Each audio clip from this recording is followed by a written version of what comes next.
dan orang-orang percaya bertambah-tambah, saudara-saudara, termasuk kita yang ada di Tapanuli, di Indonesia pada umumnya.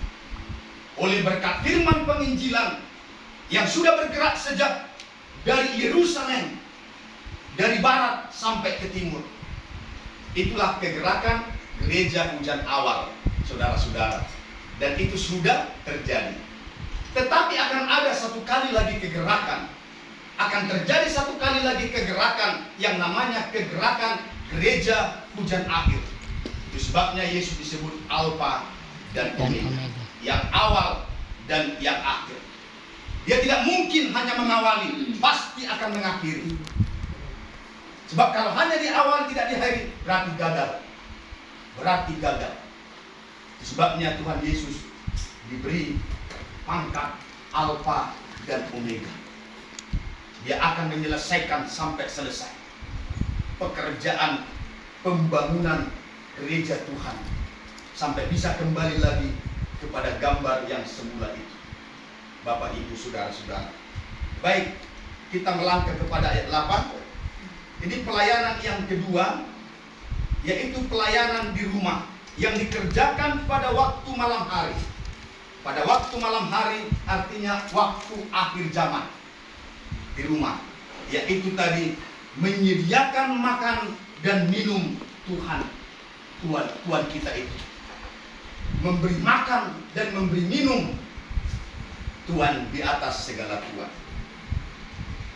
Dan pelayanan di rumah ini dimulai dari petang, nanti akan sampai pada fajar menyingsing, sampai kepada kedatangan Tuhan Yesus yang kedua kali. Ini kegerakan yang kedua. Jadi supaya mari kita terbuka hati, saudara. Kita sekarang berada pada waktu malam hari, tengah malam, akhir zaman.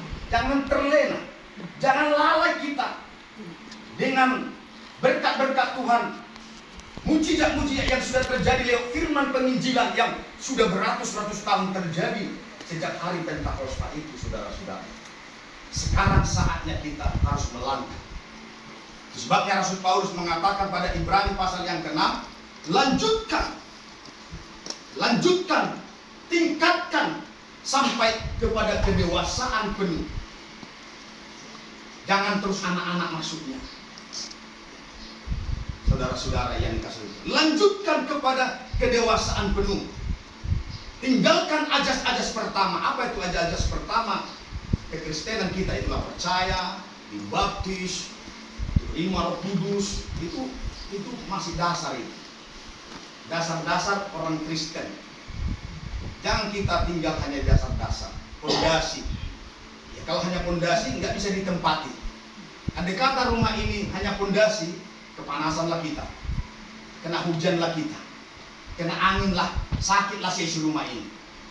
Betul ya? Jadi saudara-saudara, jangan kita membangun hanya pondasi.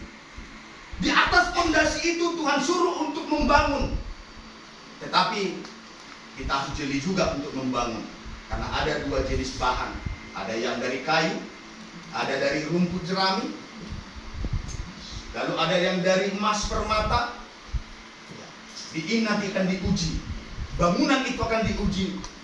Bukan lagi dengan angin, bukan dengan banjir, bukan lagi dengan hujan, tetapi dengan api.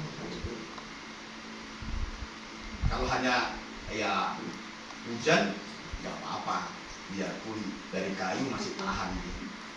Tapi nanti diuji dengan api. Kita harus jeli di sini, terlebih kami hamba Tuhan, pendeta-pendeta, gembala-gembala ini. Jangan kita buang waktu kita.